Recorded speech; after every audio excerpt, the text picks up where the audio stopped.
WWE is already teasing 4 major matches for WrestleMania 40 next year in Philadelphia. I'm going to go a step further, and I'm going to give you most of the card right here on OTS. Also, Randy Orton's return is confirmed.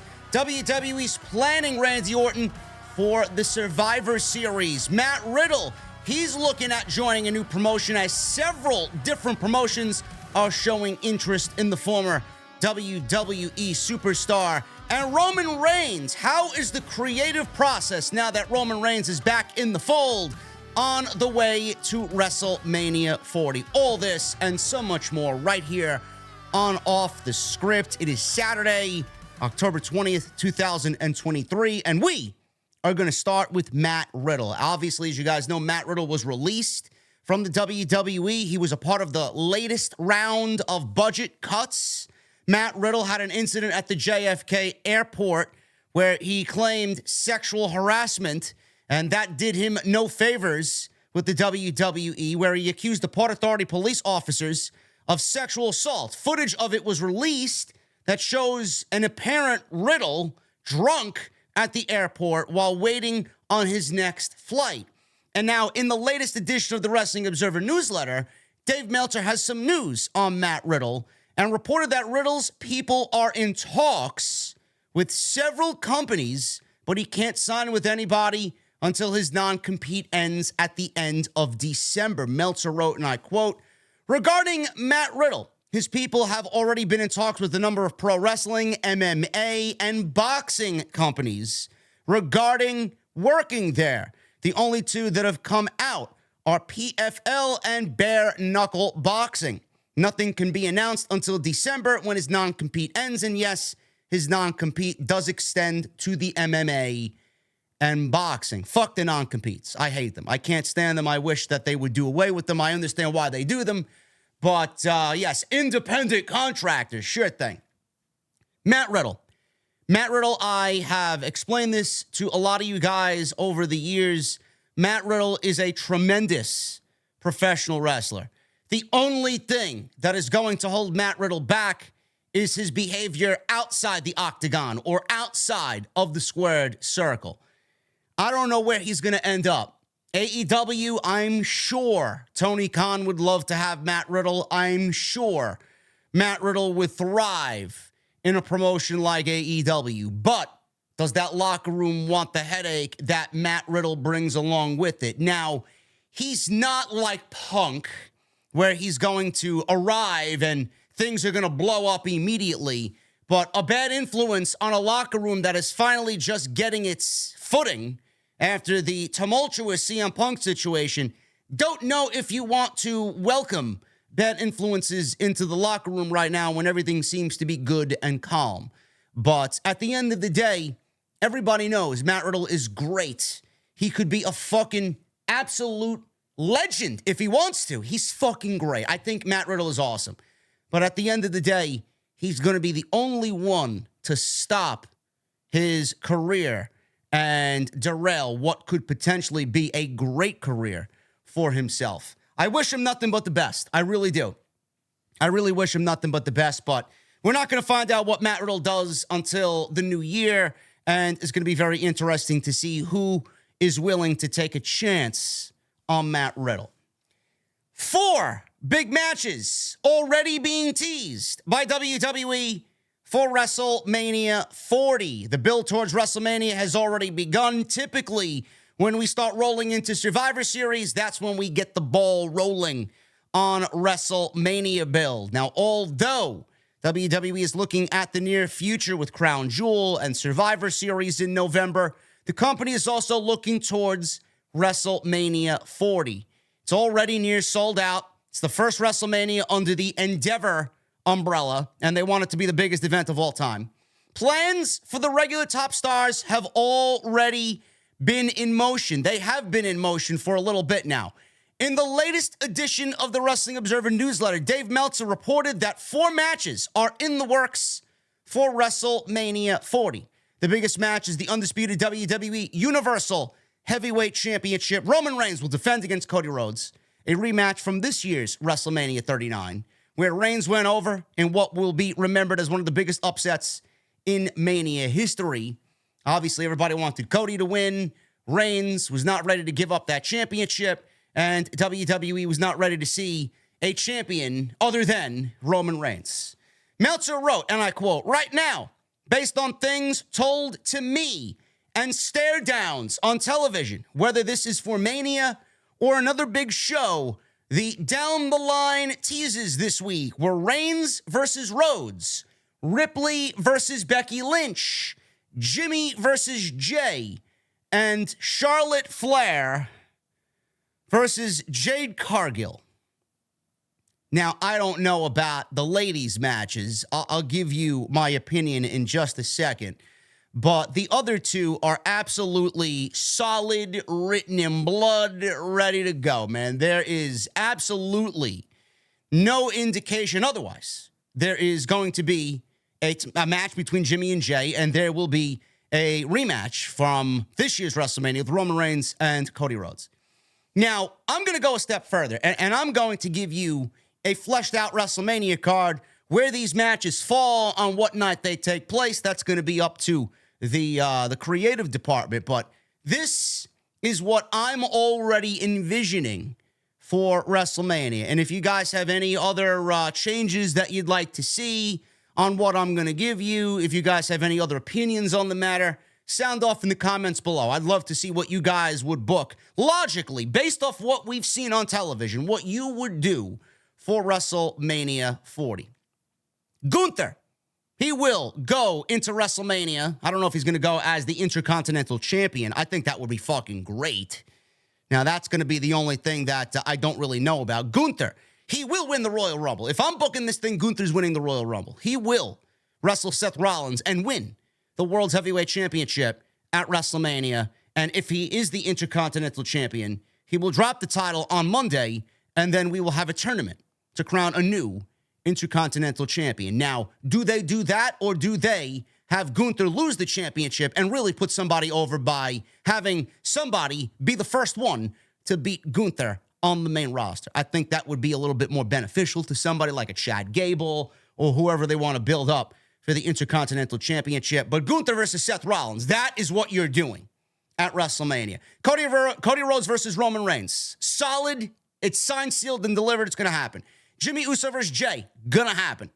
Logan Paul, he will win the United States Championship, and he will wrestle LA Knight at WrestleMania, taking a page out of what they did going into Money in the Bank. Some long-term booking there, or revisiting some booking. I don't know if it's long-term. Revisiting some booking going into Money in the Bank when Logan Paul was a part of that match and LA Knight had a problem with it.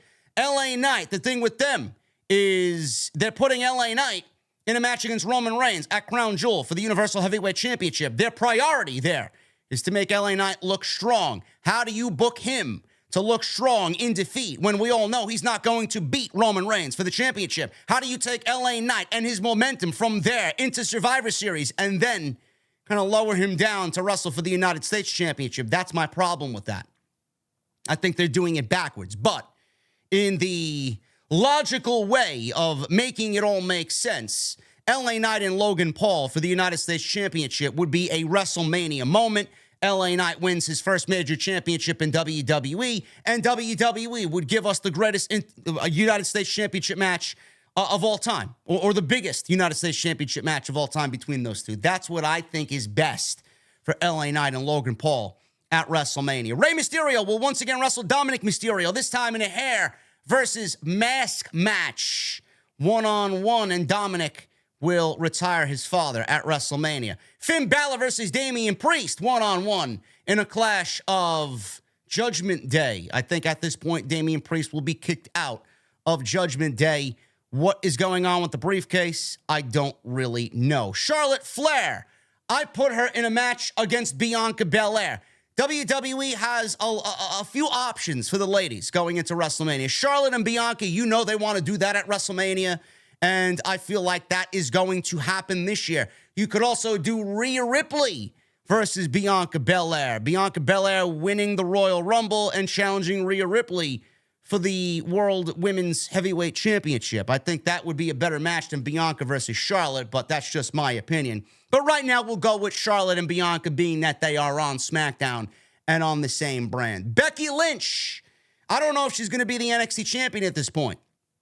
I don't know what they're doing with that NXT championship. Is she going to drop that title? If she does, where's she going to go? She's going to go back to Raw. Then everybody's thinking, well, if Becky Lynch goes back to Raw, is she going to be in a championship program? More than likely. WWE gets fucking crazy when they can't book Becky Lynch in a championship program, just like they do with Charlotte Flair. But if Becky Lynch is still the NXT champion, it may actually be beneficial to WWE here. Becky versus Jade at WrestleMania. I think I'm a little bit more open right now to doing Becky versus Jade instead of Charlotte versus Jade. I don't think Jade is ready for anything WrestleMania related. I don't even know when she's debuting or what she's going to look like on WWE television. But Charlotte, Bianca, Becky, Jade. I'm going Rhea. You got two options here. Rhea versus Liv, which would tie up long-term booking. I don't know if WWE wants to do that. They went with the Liv Morgan Championship run already. It didn't really amount to anything, but that was Vince McMahon and not Triple H. Maybe Triple H books Liv Morgan a little bit differently. I don't know. I don't know what they do, but Rhea, Liv to tie up long-term booking, or you call up Tiffany Stratton and you put her in the ring against Rhea Ripley for the Women's World Heavyweight Championship. I kind of like the sound of that. WWE could mix and match these matches as well. You could do Bianca versus Tiffany Stratton in a one-on-one match, no championship on the line. You could do Rhea Ripley versus Becky Lynch, and then you do Charlotte versus Jade. Mix and match however you want. I don't know what WWE's got planned, but more options for WWE this year doesn't really pose to be a problem. And Brock Lesnar, what is Brock Lesnar going to do at WrestleMania? You all know he's going to be back for WrestleMania season. Who do you put him in the ring against? I got two guys. One, Bronson Reed. I think that would be a star-making performance for Bronson Reed if he gets a win over Brock Lesnar. Or you do Brock Lesnar versus Braun Breaker. Maybe Paul Heyman down on NXT was kind of alluding to something the way he announced Braun Breaker before his match against Carmelo Hayes on NXT Tuesday night last week. I don't know, but let me know in the comments section what you guys think of the WrestleMania projected card right now and the direction going into Philadelphia. I'd love to know what you guys think down below. Randy Orton. Randy Orton is on his way back to WWE television. This is a surprise to nobody. He's been sidelined since last May and underwent fusion back surgery late last year. Orton has resumed lifting, but not bumping in the ring. The former WWE champion was spotted at the Performance Center in Orlando last month, indicating that he was getting close to returning. Sources told me, Andrew Badalla, that Randy Orton is jacked. He looks huge, so he's back and ready to go. WWE has been planning to have Randy Orton back by Survivor Series on Saturday, November 25th from Chicago at the United Center. WrestleVotes tweeted this. Their report that WWE has approved new Orton merchandise and branding ahead of his return, which is likely in late November. I quote, regarding the Randy Orton return rumors, sources state new merchandise and branding has been approved. Also, WWE will present a large social media promotion / digital material for the comeback. It's indeed happening, likely Survivor Series or that weekend, end quote. Randy Orton more than likely will be a part of the War Games situation because when he was put out and they wrote him off television, who were the men that put him out? It was the Bloodline. Now, Jay has turned babyface on Raw, teaming with Cody.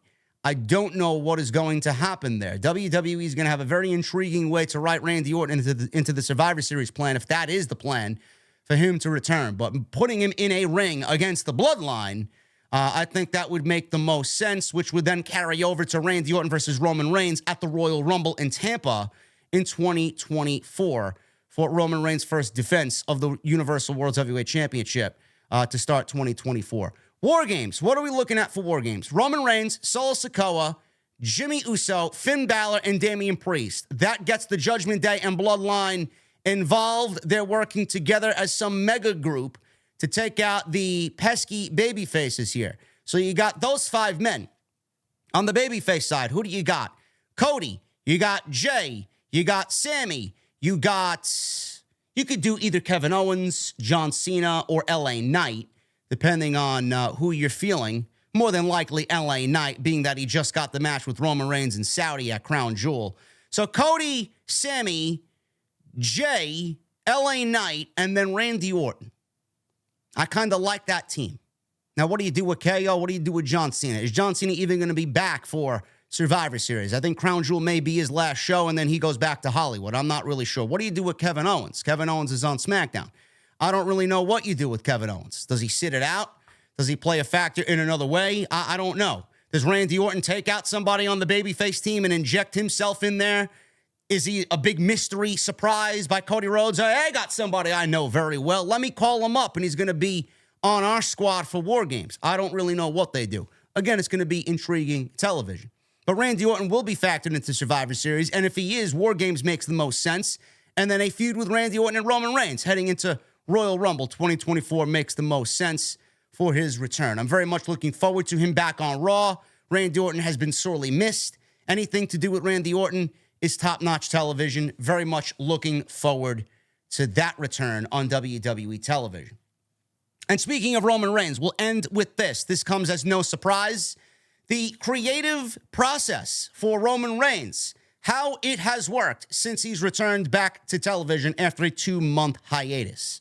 Reigns has been out since a little bit after SummerSlam before returning for the build to Crown Jewel. Now, while he was out, things changed behind the scenes with Vince McMahon no longer contributing creatively as Ari Emanuel has a new vision for him, as we discussed in yesterday's video. Go check that out. I'll link you right up top. And knighting Triple H in the creative role, head of creative. However, Fightful has been told that Roman Reigns' creative process is largely the same. Now, Vince, he's going to interject how he wants, especially with major names like Reigns, Cody, Brock Lesnar, so on and so forth. So it's largely the same. Both Reigns and Paul Heyman are said to contribute heavily, and did, regardless of the head of creative, no matter who it was, Vince, Triple H, or a combination of the two. This was before Reigns went out. Beyond that, Michael Hayes is still tasked with handling the production on most Bloodline-related angles, interviews, and segments, regardless of the show. If Reigns is in it, most definitely Hayes is producing it. However, if there is something pertinent to the Bloodline story, Hayes is usually tasked with that as well. For example, Hayes produced the Sami Zayn promo and the tag team title main event on Raw this past week. So Michael Hayes showing how valuable he is to WWE. For those asking if LA Knight being thrust into the spotlight with Reigns is a result of Vince being out of creative power, that was already happening before the move. Yes, but they're only going to double down on that because if Vince was in charge, I'm not sure we see LA Knight versus Roman Reigns for the Universal Heavyweight Championship at least this soon. So with him gone, I think they kind of fast-tracked that and sped that up because they want to strike while the iron is hot, and he's the hottest babyface in the company, and that's why they're doing it, even though I don't agree with it. I think they should have waited on it, and it kind of looks a little stupid. If he's challenging for the World Championship and then potentially he goes to WrestleMania and challenges for the United States title, it's like, all right, you go from the World title to the United States title. I mean, it doesn't really look good on paper, but it's all how they manage it. How are they going to take LA Knight from Crown Jewel into Survivor Series, keep him hot, and I mean losing zero momentum, to go into WrestleMania next year and keep that same momentum by wrestling Logan Paul? It's going to be a very difficult task, but Roman Reigns, as you see, Roman Reigns does what he wants, works with who he wants, and makes demands when he wants. If he wants to work with somebody, he will work with them. If he wants somebody on his team as far as the career process, he's going to have that person on his team. It's the same thing. Nothing's really changed with Roman Reigns, and basically, it's what Reigns wants. If Reigns wants it, he's going to end up getting it. But why change something when nothing is broken? Same thing. If nothing needs to be fixed, why are we changing anything? It's worked before, so they're going to go with the same process for Roman Reigns. Guys, thank you so very much for joining me on today's news. If you did enjoy today's video, make sure you guys hit that thumbs up. I would appreciate 1,000 likes if we can on today's extra. Hit that subscribe button down below. Follow me on social media. That is JD from NY206 on X. That's X, Twitter, Instagram, TikTok, and Cameo. Also, go check out all the other videos if you guys missed anything. Plenty of content this week with more to come. And I will see you again tonight after AEW Collision. No Battle of the Belts. We're not covering Battle of the Belts. It looks like a shit show. So after Collision, I will be live right here on Off the Script. Until then, guys, enjoy your Saturdays, and I'll see you right back here in the venue for Collision on Saturday night.